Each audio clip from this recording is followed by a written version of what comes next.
start. I'm Bobby Duffy, I'm Director of the Policy Institute at King's, and it is a real pleasure to welcome really so many of you, particularly in this weather, to this event on the future of higher education. And we really couldn't have a better keynote speaker and panel to discuss this. But before I introduce them, I just want to say a few words about the work that we've been doing in this space. And it started, you can see our big screen, look at that massive screen that we have for you there.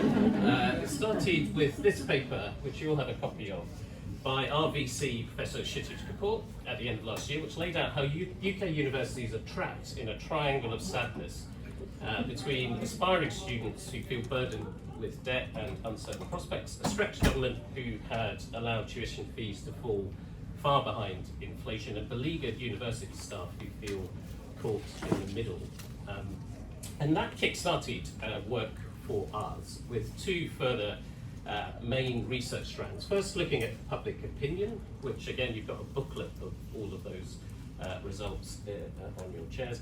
So I won't go through that in any type of detail because it was a big study, but just to remind us of some of the key points that came out of this, and some that are forgotten, I think, particularly in the negative rhetoric that we saw under the previous government. And first, the first point to say is the public are just much more positive in tone about UK universities. They do see them as world class. In any kind of list of things that we're most proud of, universities come right up near the top.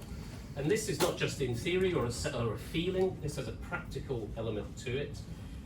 We do think that 2/3 of the public think that universities are key to meeting challenges that the UK is facing, which is also very much reflected in Labour's missions. And again, counter to the narrative you see a lot, graduates still see it as worth it. 8 and 10 say they would go back to university if they had the choice again, and that's not to deny at all that there's real financial pressures on current and recent graduates. That is true too, but still much more positive in terms of their assessment of the value of university.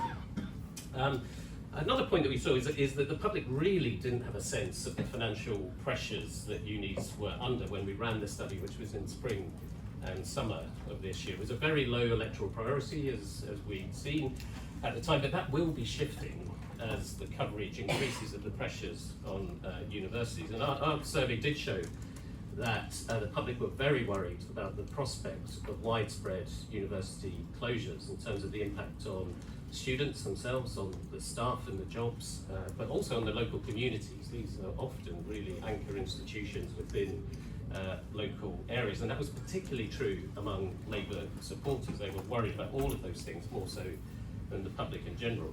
And finally, there is absolutely support from the public for a wider post-16 skills strategy, not just seeing universities as the answer, but interest in apprenticeships, technical education. We know this is a very strong demand from the public. But that is not a zero-sum game of one choice or the other.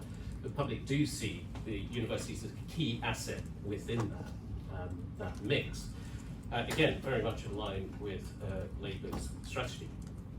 So the second strand that we did was also learning from elsewhere, led by Professor Alison Wolfe at King's, who's been convening HE and FE leaders, policymakers and experts from around the world, lots of different countries and the UK nations, to understand the different models.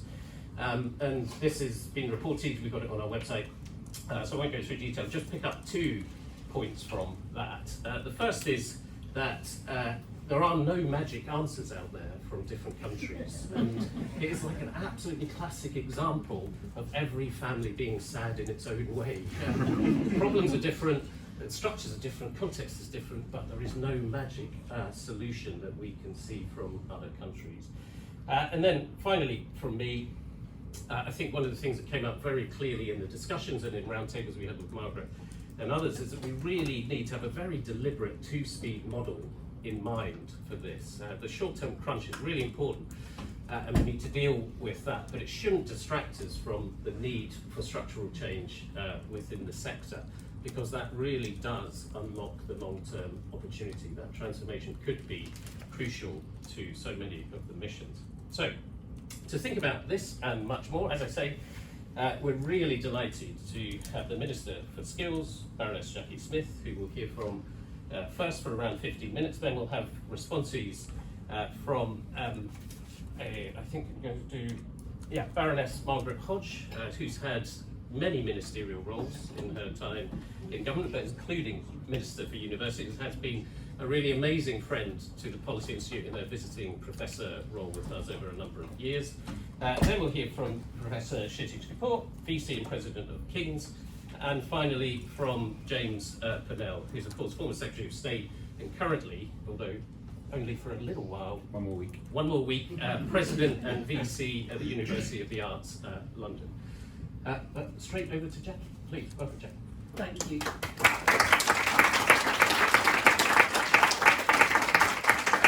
Thank you, Bobby. You know, when you go to fringe meetings at Labour Party conference, and you're in a room and it gets far too hot, I decided that what I would do was get well and truly soaked in wine. So I will be, the latent heat of evaporation will be keeping me cool throughout this, but the conversation might get somewhat steamy. Thank you for the invitation, and thank you for the work that you have done and have led in this area. It's a real pleasure to be able to engage in that debate today. And to talk about what we can do to transform higher education. And I'm still getting used to saying the wee bit. It is enormously personally exciting for me to be back in government 25 years after I started actually at the Department for Education the last time that Labour was in government. It feels like a full circle moment. And I'm very excited and energised by it. Not by a sort of nostalgia for what we had, although it is rather irritating that we keep coming across things where I think to myself, didn't we do that 25 years ago? But anyway, but actually because I think there are enormous opportunities for the future, and HE is a really crucial area in which we need to think about those. Crucial because, as we've already touched on, if we are a mission-led government, to deliver almost any, in fact all of those missions, we need to have an HE sector that can contribute to that. And we need to have an HE sector that is working alongside government to do that rather than against government in the type of political shenanigans that we have seen too much in the last few years. A new era of opportunity. We lead the opportunity mission in the Department for Education, and it is crucial for us to make progress on that alongside our contribution to the government's central mission to grow the economy, but of course also a fairer society as well. And universities, as I suggest, stand at the heart of that mission, not only as vital centres of learning, but as the engines of our economy and as the real anchors or institutions in their place and their community as well. An enormous range of possibilities for the contribution of the sector. But this is also a government that is honest about the challenges that we face, and I do recognise, not least because it was pointed out to me, I have said in other places within an hour of being in the job, but actually before I even got the job by some people that thought it was coming down the track, that there is a real financial challenge in the sector at the moment.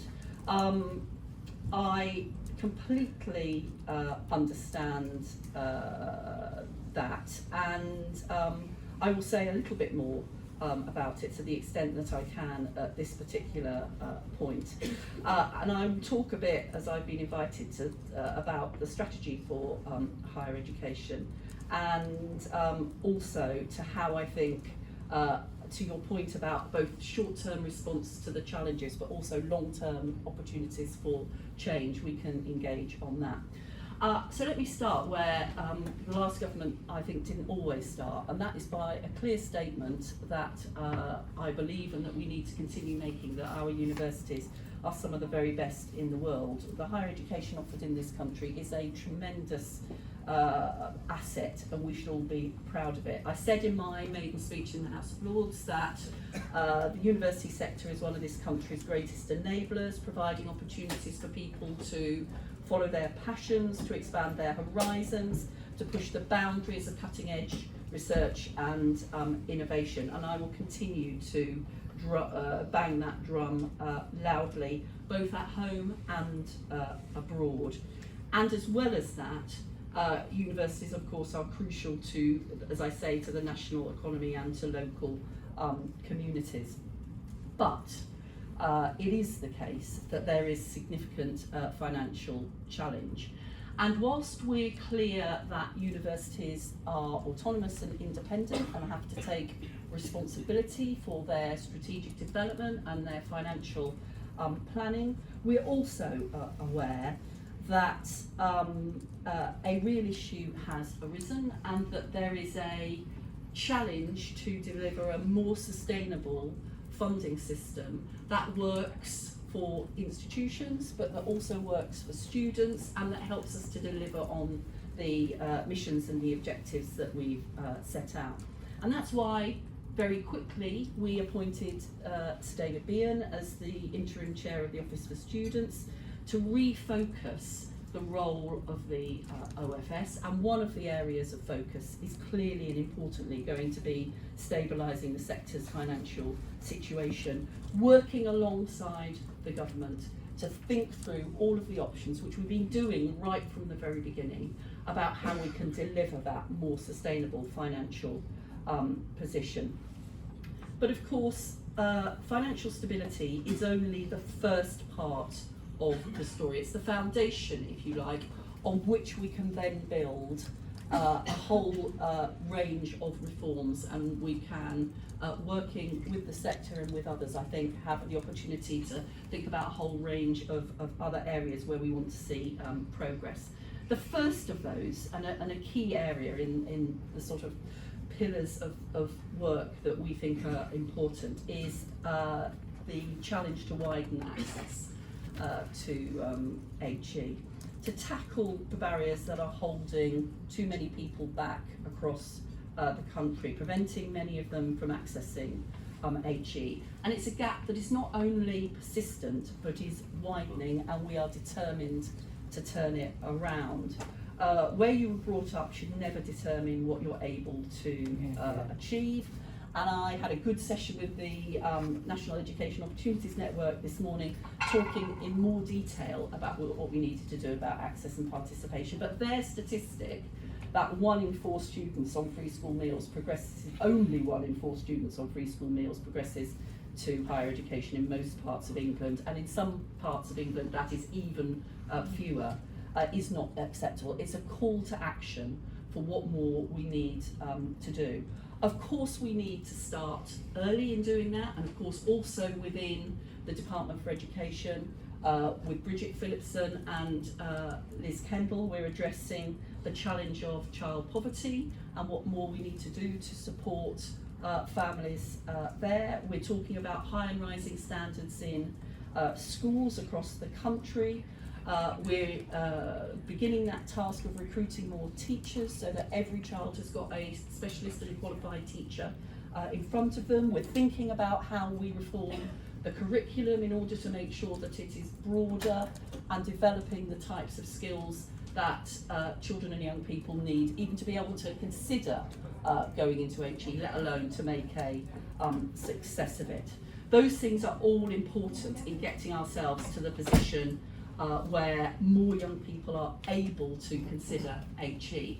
And the other challenge, of course, is that they need to be encouraged to think about HE. I'm really determined that we overcome the sort of damaging myth of low expectations. And no student should be in a school or should be being advised that, you know, no one from this school goes to top universities, or people from this area don't achieve much. It's not really something, you know, perhaps you should think about something else. It's absolutely true that there needs to be a whole range of good quality opportunities for people, but HE has got to be something that every child who could, or young person, or older person who could benefit from it, has the opportunity to benefit from it, and we will be really, really clear about that.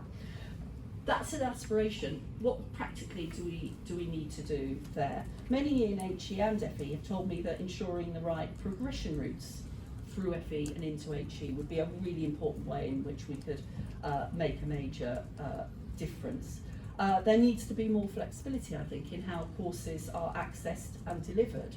We need to be able to fit around people's work, family and personal commitments. There can't be only one route or one shot at success. So new routes, transitions through FE, imaginative ways in which institutions themselves are thinking about how they can offer opportunities to people with a whole range of other things going on in their lives.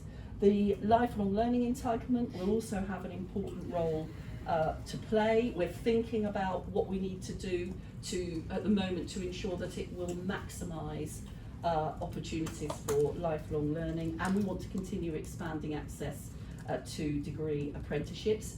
We then need to make sure that when people arrive at university, that they have the best possible chance of achieving and completing and going on to destinations that will make the most of the learning that they've gone through. And when we published this summer research from the DfE that highlighted that children in the most deprived category were over twice as likely to drop out of HE than those in the least deprived category, I think it identified the need to ensure that we're focusing on that student experience, on that ongoing support, on the quality of teaching that students are receiving, and of course on the issue of mental health, which I have talked to Edward Peck about, and we are very supportive both of the work that is already ongoing and of further work that I think it will be important to do. So that's a really important area of access and participation. But we also need to think about the broader contribution of HE to growth and to the places in which they exist. So first of all, our world-leading HE sector is fundamental to delivering the government's growth mission through the contribution to productivity that comes from skills training, through delivering almost 80% of non-business research, by providing that anchor institution for regional economies, by contributing more than 1% of GDP through export income, and of course international students are key to promoting the UK's soft power on the global stage. All of those things we need to support and think about how we can develop further. And we need, as we develop, for example, Skills England, and think about our approach to skills more broadly, to make sure that HE is brought into that process and is helping to inform their analysis and helping to respond to the areas of shortage that will be identified through the industrial strategy and the work of Skills England to think about those gaps and to think about how we fill them. In research and development, I understand that it's a frustration quite often to HE that we organise government on the basis of here's the DfE with responsibility for teaching and here's DSIT with responsibility for research. Patrick Vallance and I have already had 2 formal meetings as well as frequent conversations in the House of Lords, and I can assure you that we will absolutely be thinking about how we dovetail research of, yes, the funding, but also the contribution to growth as we think about the future. Given the international significance that I've talked about, we do need a new international education strategy to help to promote the country's international influence and soft power, and to position HE properly in that area and with that responsibility. We need to think, and I quite often say, why do so many of my parliamentary colleagues, particularly in the House of Commons, lobby and campaign for university campuses in their constituencies? It's because they understand the economic, social and cultural power that HE institutions bring to communities. So we need to think about, alongside devolved responsibility and funding to mayoral authorities and to local government, how can we develop that local partnership for economic growth, for regional skills development, and of course for all of the cultural and social and community benefits that HE can bring to the areas in which it operates. All of those areas, I mean, whether that constitutes a strategy is another question, but it constitutes, I hope, a level of ambition for HE that will very much be part of this government, because we will not deliver the missions that we have set ourselves. We will not enable individual opportunity and growth, and we won't develop the strength of communities and the social and community capital that HE can contribute to without being able to work together on all those areas and others. And I very much look forward to doing it alongside the Institute and alongside the sector as a whole. Great, thank you.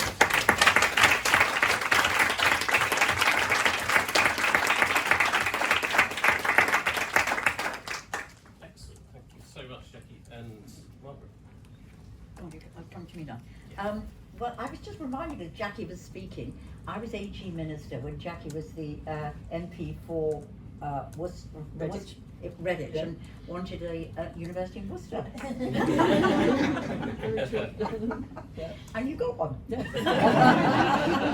Very good one. So good things can happen under a Labour government. I'm good. Thank you. I thought it was a really, really helpful speech and a really positive attitude towards. Oh God, I've got to turn my bloody phone off. Sorry, you do it. I thought a really positive speech, and it was really welcoming to hear from a government minister, a Labour government minister, a positive attitude to the university sector, rather than what we've undertaken over the last years, particularly around woke issues and international students. We've had a lot of hassle, so it's really, and quality and everything. So it's so great to be able to work, and I'm sure we can work in partnership. I'm going to use my few minutes, I'm afraid those that know me well, to be a little bit provocative, just to provoke a little bit of debate in the sector. I now chair the Royal Holloway University, and I'm very privileged also to be a visiting professor at the Policy Institute. As Bobby said, I think we've got to sort out the short term and the long term. The short term, there is a crisis, and we've got to try and get money in to save some institutions.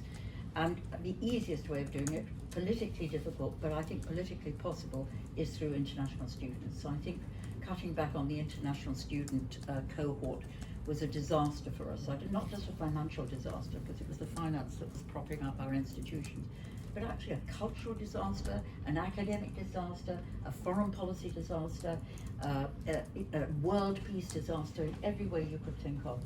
And I think if we could, with clever limits, reinstate a welcome to international students who don't stay here, most of whom go back home after they've had their period here, that will be incredibly helpful. And the way to do it, I think a lot of you have argued this down the years, is why on earth we have the international students in the immigration count. Just make this a nonsense to me. So if looking at a short-term way in which we could sort of support the financial situation, that would be one. And I know the difficulties, I know it's a sensitive issue, but one of the things I always say about politics is about leadership. And around the immigration issue, as well as the higher education issue, we have to change the discourse that has been so damaging to our economy and our society.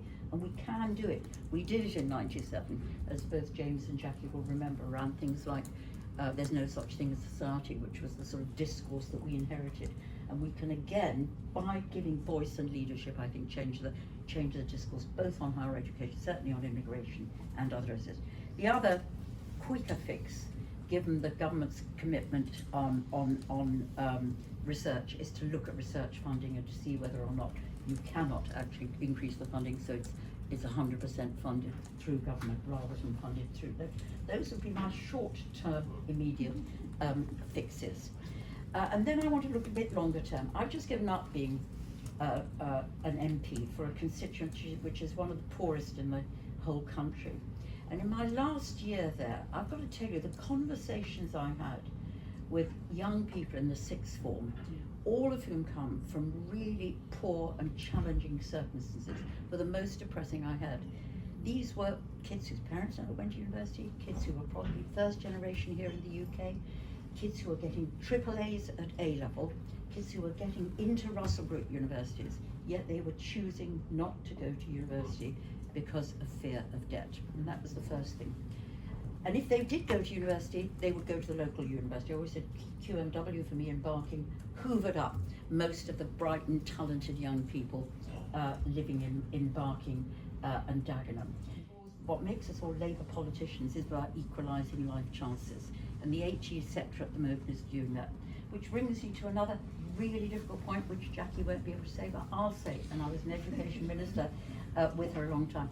Were I back in the education ministry, knowing that A, I didn't have much money, and B, I had to divvy up that envelope in a way that best ensured that every child had the best chance of their potential, I'd shovel it into early years, where people are the lowest pace, where the ratios are awful, where the quality of the education is massively important, and where you can make the biggest difference to children's life chances. I wouldn't shove it into HE, and if I shove it into the 16 to 18, I'd shove it into much more into the FE sector than the HE sector, again to hit disadvantage.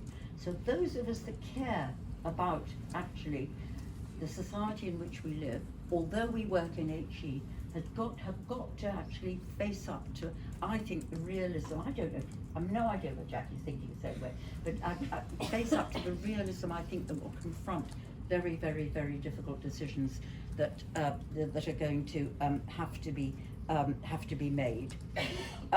So I think we've got to somehow take the challenge within ourselves as well as putting the challenge to others. I think there's been a culture in HE where you've always thought you've got a problem, go to government to get more money, you go to research to get more money. And I think the time has come, we've got to have that challenge. And HE was incredibly well protected through the austerity years. You know, first of all, the fee protected us. I know it hasn't gone up since 2017, but you did have that rising fee. There wasn't a cap on student numbers. That was something else which gave us protection. And the rest of the world didn't have that. And I think I've touched every bit of the public sector in my sort of far too long life in public service. But I think HE is the one that sort of still feels that it looks inwards, still feels it sort of deserves what it gets, and doesn't think about how it's got to reconfigure itself. Sorry if that's a tough message, but I really think you've got to think about that. And now we're facing in HE a period of austerity, so we have got to think about how we do things in a different way. And part of it is the way we work. I mean, just think about the pension issue, if I dare raise that. We're about the only public sector institution left that believes that there should be a fully funded pension, income-related pension to salary-related pension, fully funded. We can't get out of that. It's absolutely crazy. The rest of the world is getting out of that. And as interest rates move, that becomes a huge, huge burden on university funding. And I think really it, for me, is a symbolic issue about the way that universities aren't thinking we have to reform, we've got to think of the way forward. That's the first change. And I also think, which I also believe is so important, is putting the student at the heart of what we do. Students shouldn't be subsidising research, should they? I also feel going into the sector, it's a very top-heavy sector and it's a very bureaucratic sector. I sometimes when I get my 30 emails on a Friday afternoon think, God, this is worse than local government in sending me bits of paper which I then got out in my precious weekend I think I've got to respond to. So I think there is a bureaucracy there also that's got to be thought about. The final thing is, I also think the time has come where we have to think about how we work together. Universities, we're a family. I know we like to think ourselves as private sector institutions, but we really are public sector. You know, we're quasi-private. I think of us as public sector institutions, and I think of us as adding to the public good. We're there to add to the public good. Yet we're incredibly competitive. We're bad at talking to each other. We're bad at being honest with each other.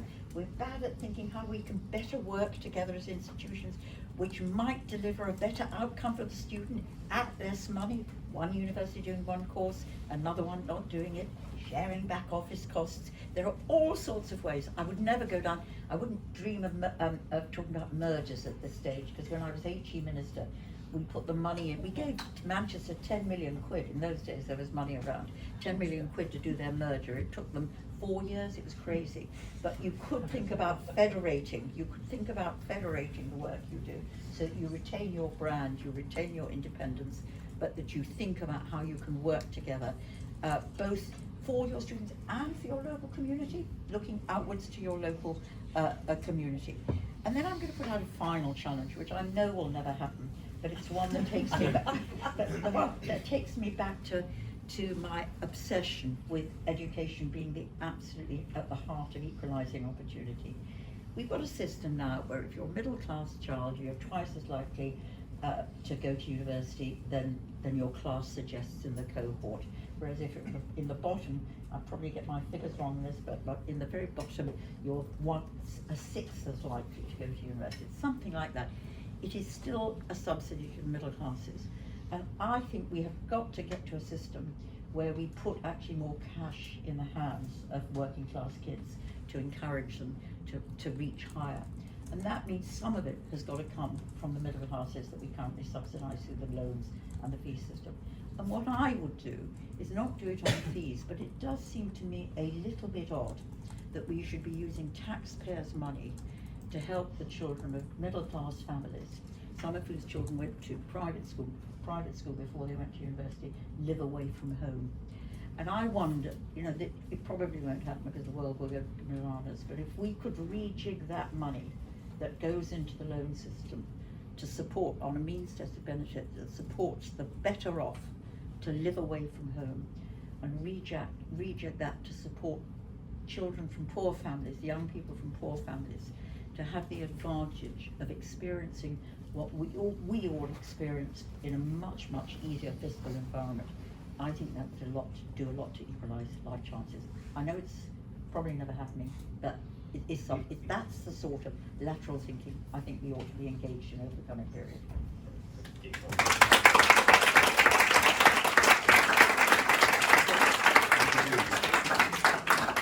Brilliant. Thank you so much, Margaret.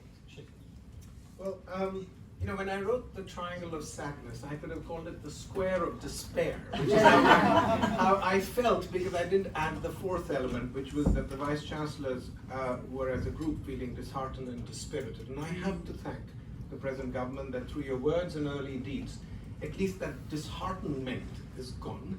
We are energized and challenged, but there is a lot to do. So let me make 4 points. One, about what is truly distinctive about our universities. Second, if things are so hard, how have we managed to stay solvent and not gone bankrupt as yet? Then, we're called higher education, and it hides the fact we are higher education and research. We do 80% of the non-business innovation-related research for this country, and I think that has to be brought in. And then to the issue of fees, which is always controversial. I don't know the how, but I do know the why, or why there needs to be more resource for universities. So very quickly, I've had the privilege of serving in universities in the US, Canada, Australia, and of course here in the UK. And there are probably 3 things that are very distinctive about our universities here. One is that we are research-led. Margaret, I take your objection to some of that. We have some of the best staff to student ratios, which is number of students per staff. And we provide one of the best graduation outcomes. 82 to 84% of the people who enter a British university on average graduate. In the OECD, that's 64%. Can you imagine a university system where 1/3 of the people come to fail and never graduate? So we have one of the finest output university systems in the world. But providing that quality requires contact, it requires other forms of support within the university, and it costs money. And my estimate, and you'll receive much more detailed, validated estimates from the UUK of the number it takes in today's pounds to get us there, if it was properly costed, would be something in the range of 12,500.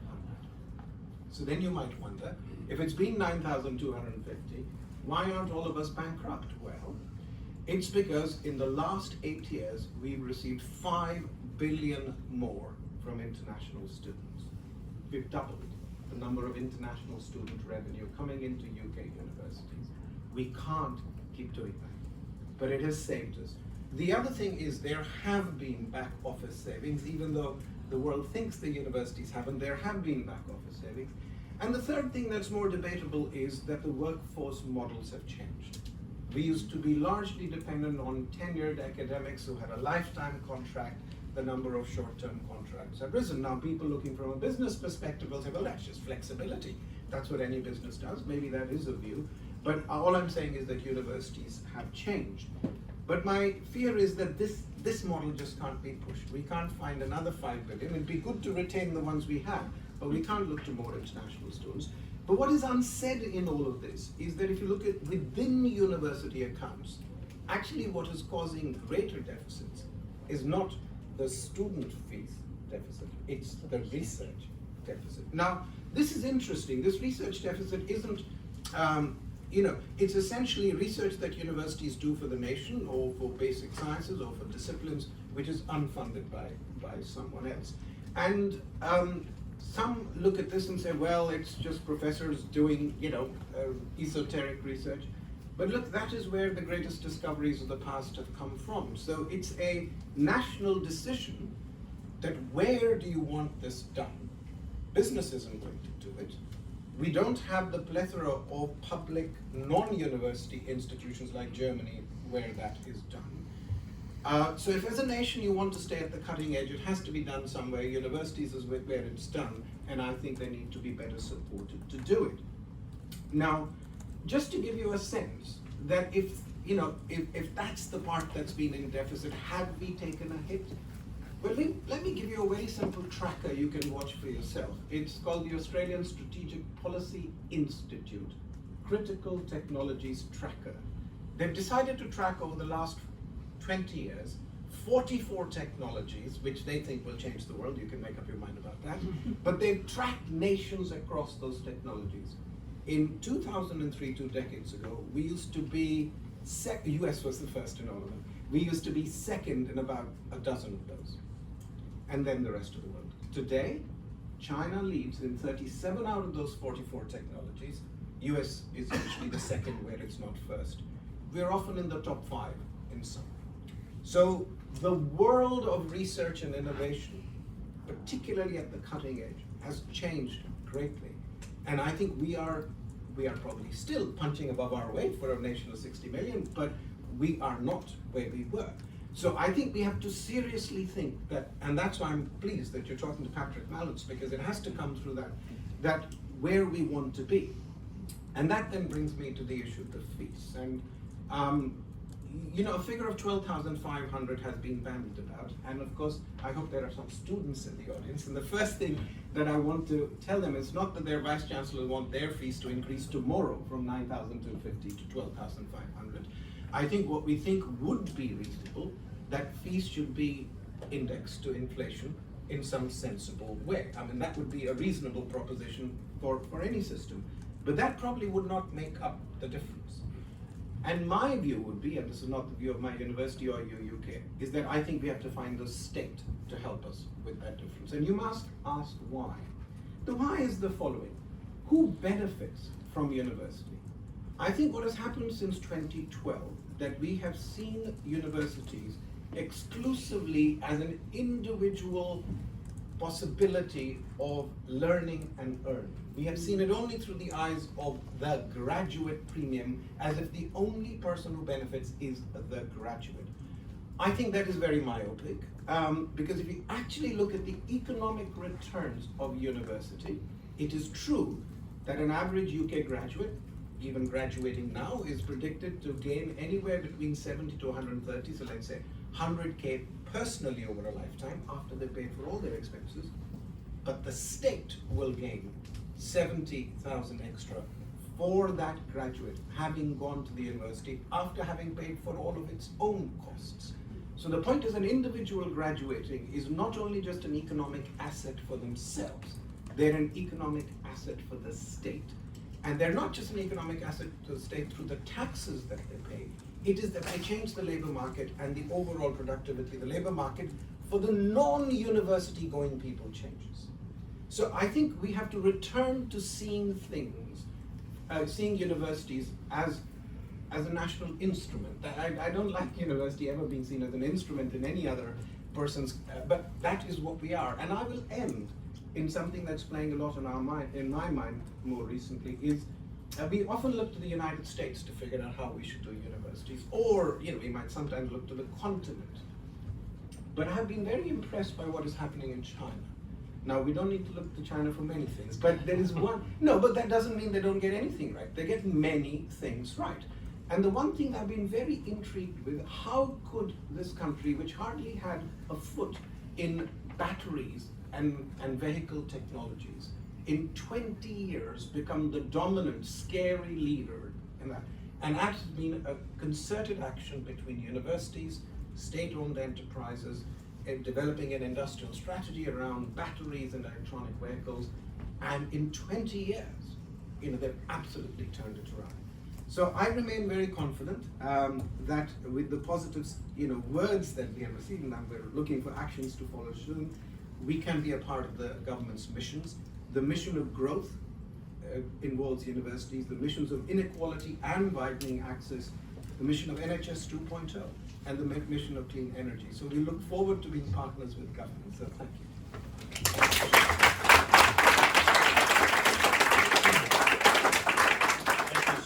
James. Wonderful. So on my list here it says we're going to have 16 minutes left before questions, which gives me 1 minute. So I'll try and be as quick as possible. I feared we'd get to the point after all three speeches. There's a congressman called Maurice Udall, who was a Democrat congressman, who once said at the end of a long conference, we've reached the point where everything has been said, but not everyone has said it. Thanks to our wonderful institution to our right, we're going to have a real debate, which is good, because I agree with a lot of what Margaret said, but not all of it.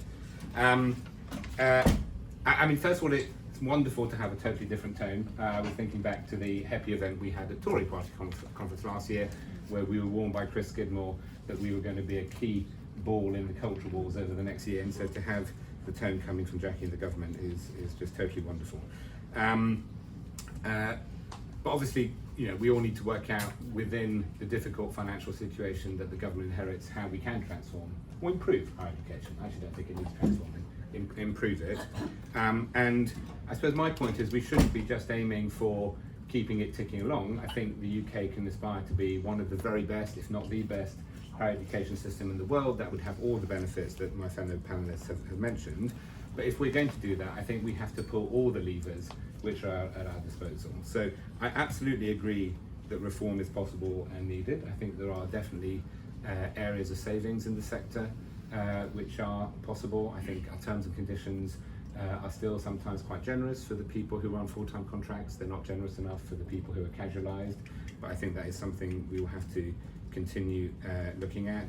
I think savings could be made in the student finance system. I agree with Shitij that we need to look at the teaching model and make sure that we are learning from the best around the world. So I think we have to do all of those things, but they are a necessary part of pulling all of the levers to achieve that world-class system. If we just rely on efficiency, we will continue to decline, as the editor of THE said last year, compared to all our other countries, and a decade of renewal would just be a decade of relative decline. So we have to do that, I completely agree. I think we're all agreeing that international students are an essential part of the future. I do agree with Shitij. I don't think that is going to be another great big pot of money, partly because of all the geopolitical forces that anyone in student recruitment at the moment is experiencing, partly because I don't think we should hypothecate our teaching system on the sort of income which is out of our control because of those geopolitical factors. But also I think there are limits in terms of the student experience that both international and domestic students want from the universities that they go to, and we have to have a mix of students in all of our courses. So there may be further that we can go, but it won't be as far as Shitij beautifully illustrated. And then I think in terms of the funding, where I would disagree with Margaret is, I think it is true that HE was protected in the first part of the Conservative administration.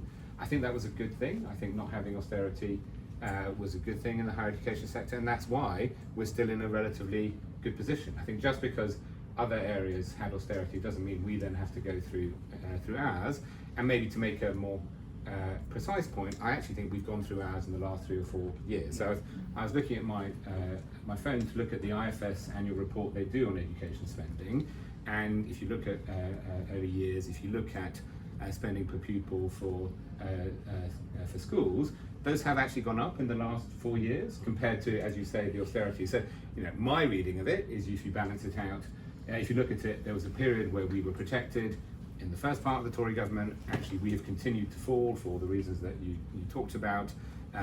Other sectors have caught up. The key thing is we're not fighting in the same pot, and this is where I would just make a point about what Shitij said. Because tuition fees can be increased or pegged to inflation without that money coming out of childcare or FE, I think that is something that can be done at the same time. I don't think it's a choice between funding for early years and funding for higher education. So I think the government actually has an opportunity, because it could pull that lever, which makes it easier. It's not completely straightforward. There's impact on the fiscal rules, but I think it is a different pot of money, and therefore not a straightforward choice against the areas that you mentioned, Margaret. I think it would be right in principle. I agree with Shitij to rebalance payment for higher education from the student to the state, but we are where we are, and I do think that those, if we wanted a £2 billion increase in the teaching grant, that would come out of early years, and I think it's therefore just very difficult to see that happening. So, in conclusion, I don't think higher education in the UK needs to be transformed. I think it does need to be ambitiously led. I think we haven't got a chance of doing it. If we pull all 3 levers at the same time, after a decade of renewal, we could be restored as one of the very best higher education systems.